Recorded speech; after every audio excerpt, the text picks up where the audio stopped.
be very crucial to the more experienced athletes' competition program. In an ideal world, with your younger athletes, it may be important too, but you may have to find slightly less demanding ways of addressing that hurdling under fatigue. Not less demanding, but slightly less extensive, slightly shorter ways of creating fatigue in which they can practice, or in which they can meaningfully practice.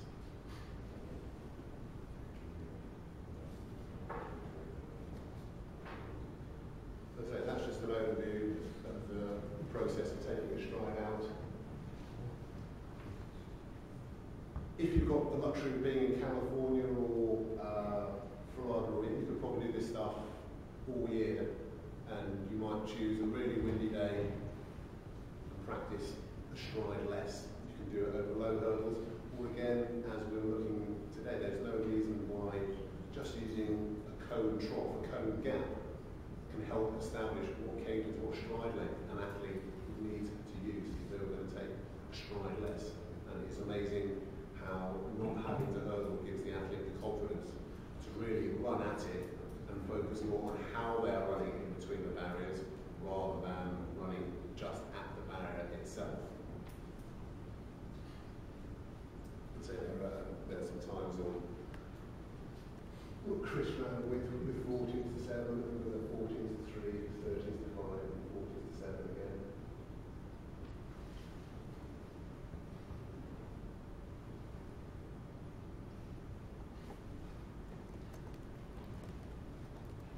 For the less experienced athlete,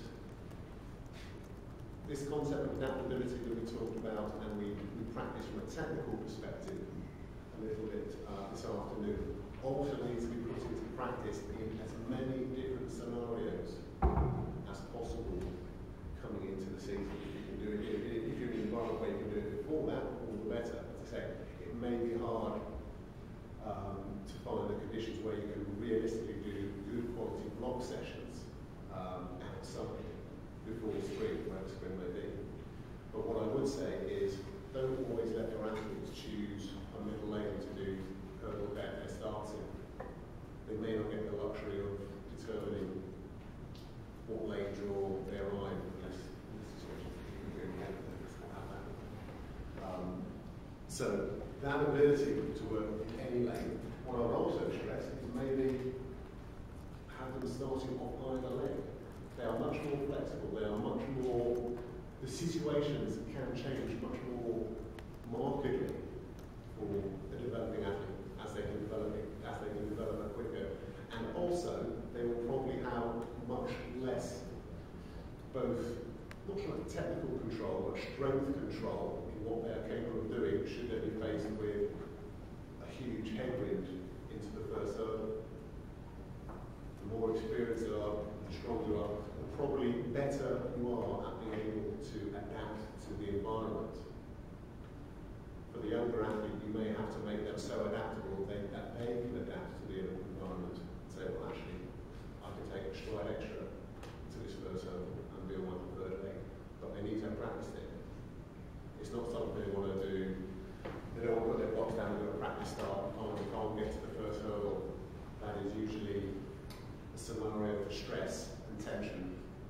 And stress and tension usually don't get directed to the coach. And I don't particularly like stress and tension if I can get away with it. So again, but putting these things in place, purposefully in place, as you come into the season and the early part of the season, is really, really useful. You're exposing them to so many different scenarios, and you're expanding on that theme of them being so adaptable. I almost wrote a paper on do 400-meter hurdlers move from being athletes who can only perform certain actions, maybe as they first start hurdling, they can only hurdle on one leg, and therefore they have to do 15 strides, they have to do 17 strides, and how they run is pretty much determined by that. Or you go say, well, actually, I know other approaches where, certainly with some athletes switching 400, you say, just run and hurdle.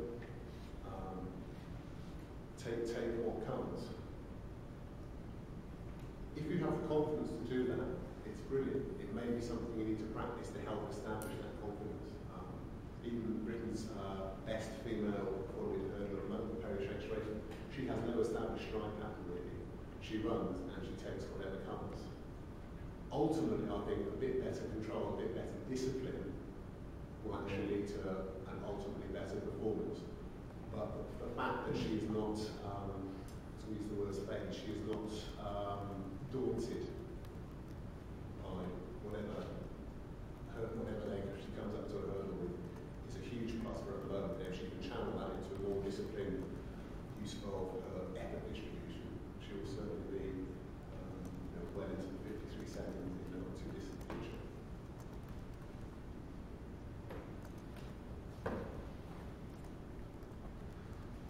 So the same kind of layout of work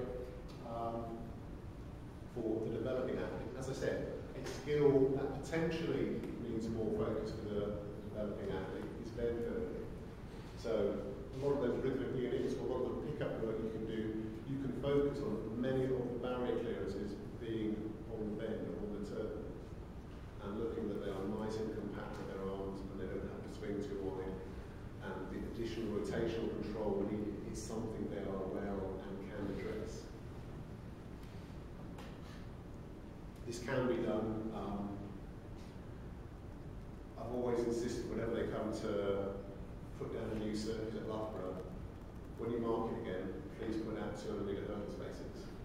We never use it in competition these days, but as an easy tool for the coach to use, don't necessarily have to use the spacing up, but you can use it as a guideline on step 1 or 2 pigeons, steps 4 or 1 or 2 pigeon steps back. It's a really nice, easy fix to be able to have nicely distributed hurdle marks. So if you're ever in a situation where your club is having a new track surface or markings put down, ask for it.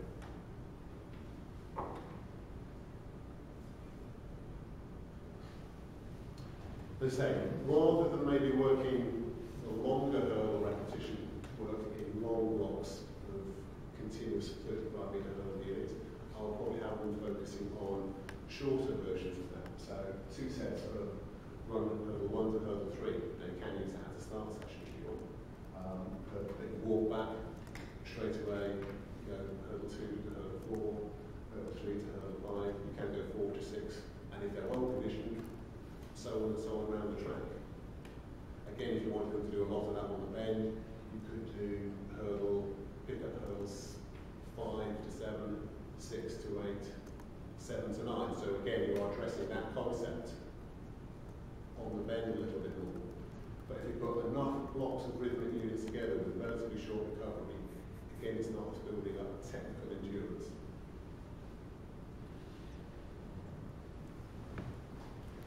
As I mentioned at the start, do experiment with starting on both legs. Not only starting, but if they are at a position where technically they can clear the hurdle of either leg quite well, do have them practicing going over the first hurdle on either. That is probably slightly more important if they're on 14, 16 and 18 stride pattern, where they are already alternating. I had a question earlier today on my opinion of if you are much stronger on one side, and that happens to be the right lead leg, should you nevertheless do 15s or 17s or whatever, or your odd stride pattern, your odd patterned number, meaning you heard off the same leg, should you always try to make it on the left leg as it does allow you to run closer to the bend? It is a judgment call. My own take on that would be, is you are massively better on the right leg than the left leg. The amount of time spent, the amount of time saved by running slightly closer to the line is probably more likely to be wasted by less efficient technical hurdle deliveries, and therefore less speed into, over and away from the hurdle. It's an idealised situation to work to that you develop skills that are relatively of equal ability on either side, and at such stage you would then maybe look to switch the athletes so they are working with a left leg lead around the first edge. So if you're a 14 or 16 or an 18 stride athlete, it's not quite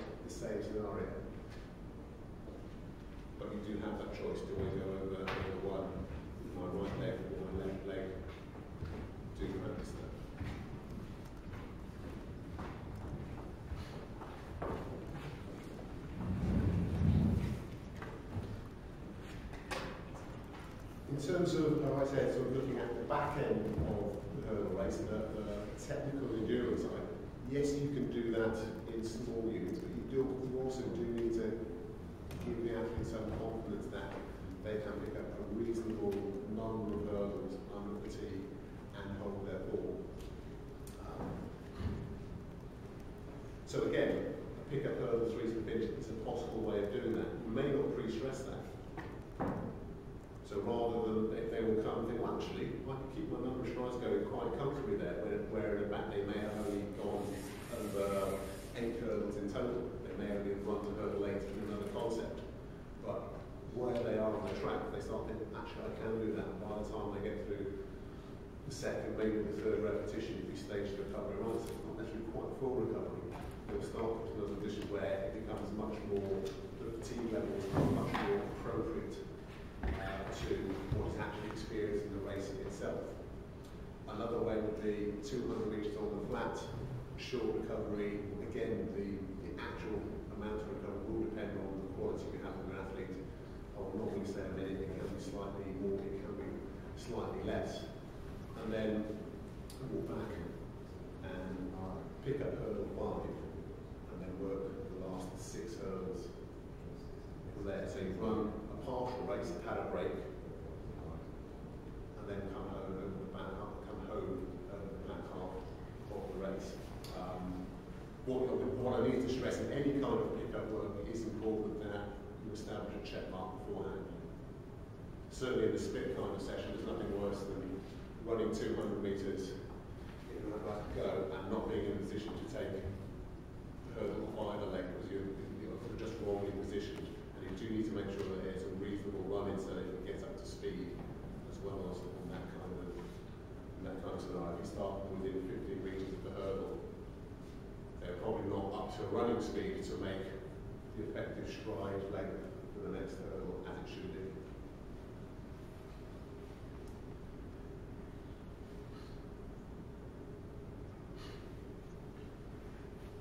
Let's say, a blended programme, hopefully mobility, technical mobility on both legs have been long since addressed throughout the course of the winter.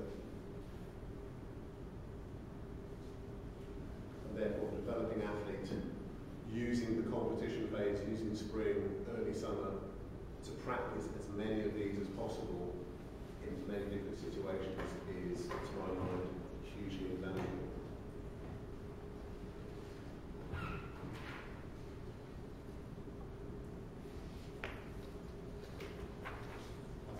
Earlier, how many races are needed to go, how many races you need to plan into the programme before an identified peak of the season is important.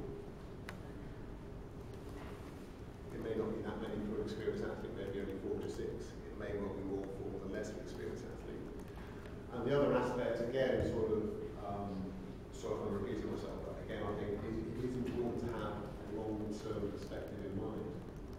And if there is no readily identifiable major target for the year, there is no real major championship to go for,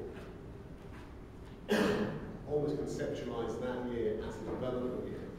One of the problems I sometimes face with junior under 23 athletes coming into Loughborough, where I know there is a lot of technical and physiological development work to go, is if they are in with an outside chance of maybe a European junior place or a European under 23 place, as soon as the season starts, there becomes a chase for qualifying time. And sometimes the chase for the qualifying time actually takes away from the quality of what you're doing training-wise, and takes away from what you're actually the quality of what you're actually trying to achieve in the race, where the outcome becomes the target rather than the process. And especially for the developing over getting them to understand the process of why the change now, making the change now happen, maybe moving to the outside of the lane to create a little bit more space if they find themselves close on the bend. All those kind of aspects can go out of the window if the outcome becomes the only thing you're looking at.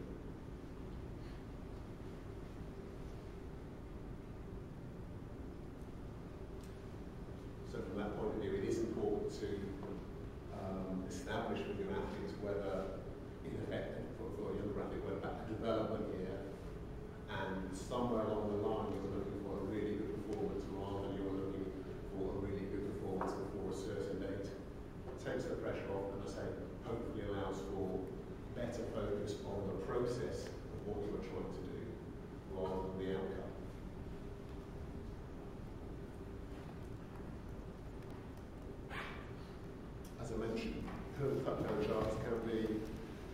rebalancing of stride pattern needs refining, both the younger and developing skateboarders.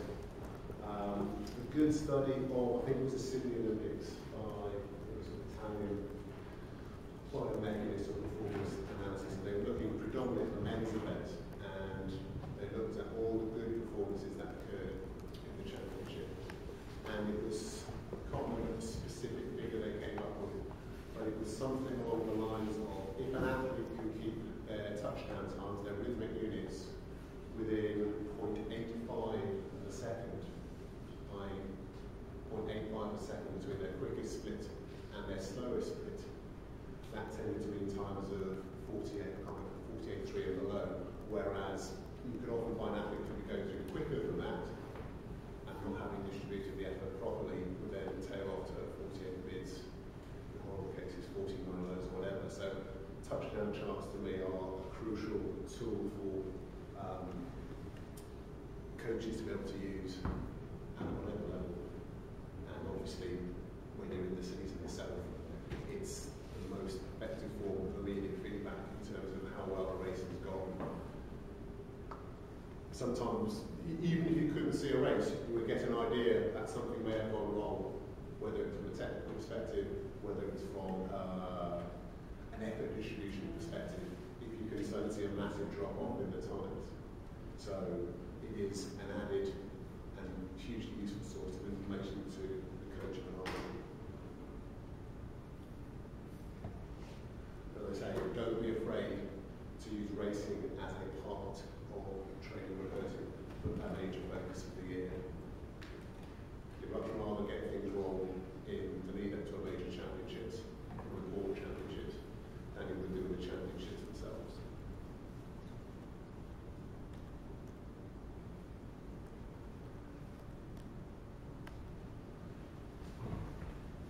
So try to encapsulate what the younger hurdler is less likely to have than their more experienced counterpart. Technical endurance for one, we talked about that a little bit. Well-established stride pattern and adaptability. So again, to summarise maybe the areas which you can focus on in terms of strategising your training year. Typically, and obviously this is talking in general terms rather than in specific cases of individuals, these are the areas that are hugely useful to focus in on.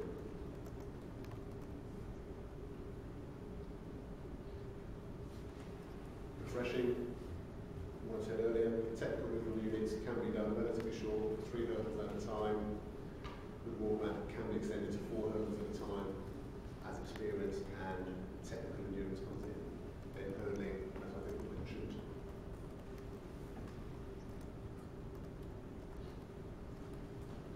Again, this is just recapping more or less what we've gone over already. Aspects of sections of the races do need to be learned. If big physical changes and developments have happened from one year to the other. As I say, left leg lean ideal, but if you are so technically biased towards the right hand side for a new athlete, I would probably focus on that. And then focus on developing the technical ability on the left hand side up to a point where it is almost equally good or can be used more efficiently.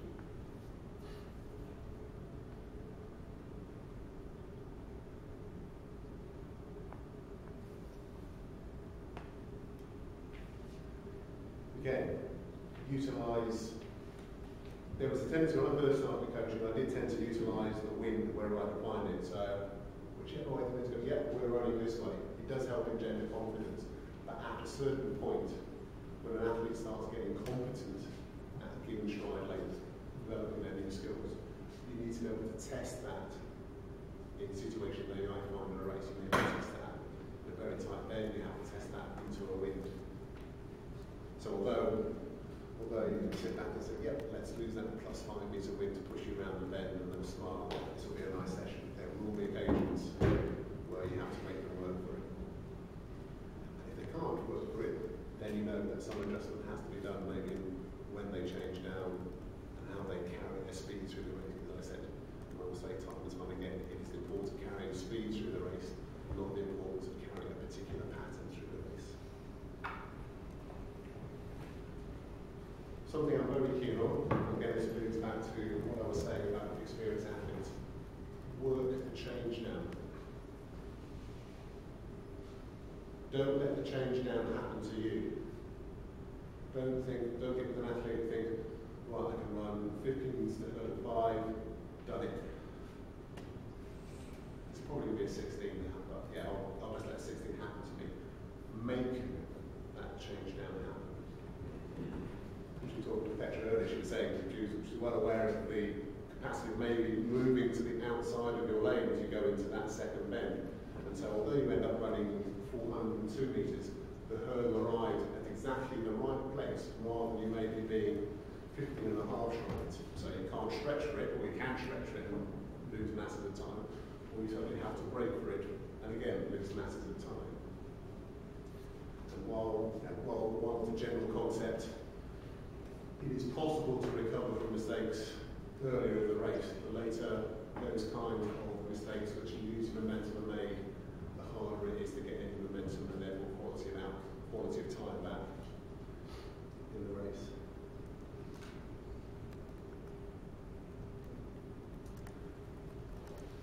Just to finish off with, obviously, I wanted to present maybe what I'm doing from a hurdling perspective in this particular session, but obviously that is not the only kind of training an athlete will be doing in the competition season itself. So, as I discussed yesterday, a very, in my view, simplistic long-to-short program, going from endurance to lactic tolerance, lactic endurance, going to lactic power, going then into speed work, speed rhythm work, going into the season. Having said that, especially small elements of both lactic power and maybe some lactic tolerance work are incorporated into the season themselves. And by small units, whereas in the winter you might do something like 2 sets of 300s of 6 minutes. You may just do 1 set. You may bring distances down, but you may do 1 set of 3 250s of 6 minutes.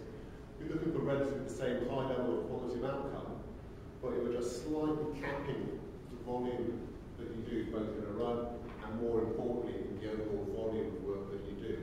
But it keeps the body in tune with the fact that if you're an athlete of any age and you're aiming at a championship, the important thing is not just to be able to run the first round incredibly quickly. It's hopefully a semi-final, and more important, hopefully a final after that, and you want to run well in all 3. A Japanese friend of mine has on his iTouch the history of his 95 Gothenburg World Championship, 48.35 in round 1. He's going to win it. 48.52 to qualify in second place in the semi-final. 49.20 something in the final. Great set of times. The wrong way round.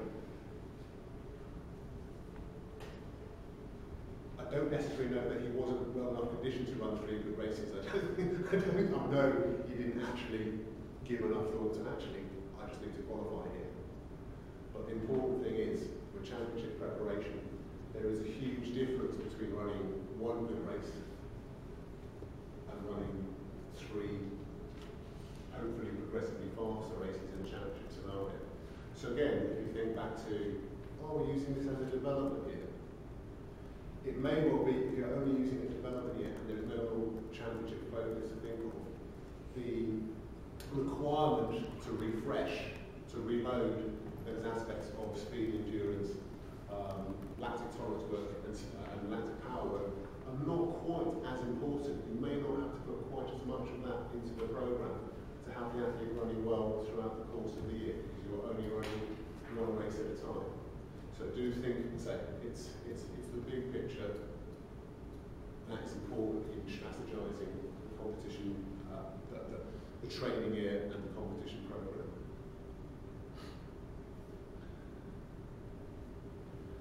As I think I mentioned earlier on, pure speed floor, 400 meter hurdlers, probably more so with sprint hurdlers, must be handled with care, because it can slightly change your stride dynamic.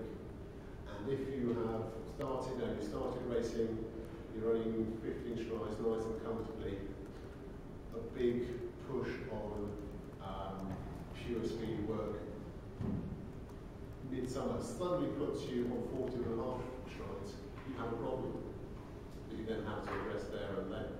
As I say, I quite like the concept of blending here, both starting to address pure speed, small units relatively early on, but importantly for 400 metre hurdlers. Speed rhythm at the 35 metre units can be addressed from now, and therefore as you go through the year and progressively hopefully get stronger and faster, you can keep in touch with that. And you can monitor and make changes as needed from a much earlier in the process, rather than if you leave a block of pure speed very, very late and suddenly find out changing your stride dynamic. As I say, probably there are many more sprint hurdlers for whom that has been a big problem, especially on the men's side, where if you are getting towards a competent level of sprint hurdling, you are already having to markedly truncate your stride length. You're having to shorten your stride length massively. If you think back to huge high-quality athletes such as Greg Foster and Roger Kingdom, there was hardly any knee pickup whatsoever. It was all about leg turnover. For them to have developed pure speed and probably opened up their stride length would have been hugely detrimental, or just focused on that, would have been hugely detrimental to their ability to be precise in between the hurdles. So although it's not quite as marked before the winter hurdles, I think it's something that is worth bearing in mind.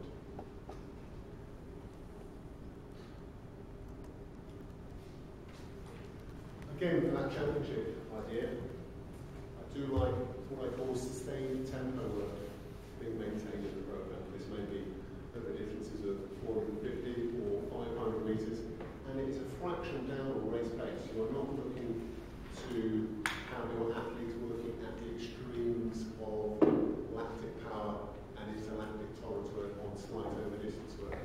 What you are looking for them to be comfortable at distances slightly more than 400 metres. And I think this is probably slightly more important for the 400 metre hurdles event, where the energy and the time duration that you are spending is obviously slightly greater than over the flat event in comparison.